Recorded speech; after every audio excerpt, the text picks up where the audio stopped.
Requirement going into place. NBC4's Karina Chung checked in with the health and business communities about the next steps for their employees.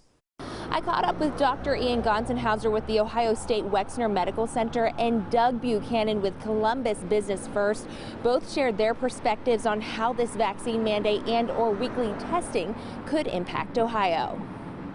Vaccines for businesses with 100 employees or more, or implement weekly testing.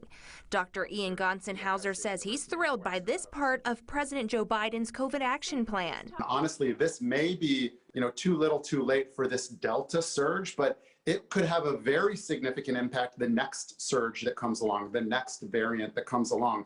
And that's what we need to start being prepared for at this point. Doug Buchanan with Columbus Business First looks at this through a different lens. He worries about what this requirement could mean labor-wise. I think that a lot of companies were already taking appropriate steps to get their people vaccinated. And if they weren't doing a mandate now, is because they were worried about the complexity. They were worried about losing workers. Buchanan says the idea of weekly testing could also pose issues for businesses. Companies don't want the expense, they don't want the hassle, and how is that going to play out in practical terms? And we just don't know that, and they don't know that. In the end, both Dr. Gonsenhauser and Buchanan expect this to boost vaccinations. They have a choice to either ask for the vaccination, mandate the testing, or pay the penalty, right? So they've got a choice for how they want to manage this. Nobody's forcing them to do anything specific, but we are trying to encourage the right decision to be made.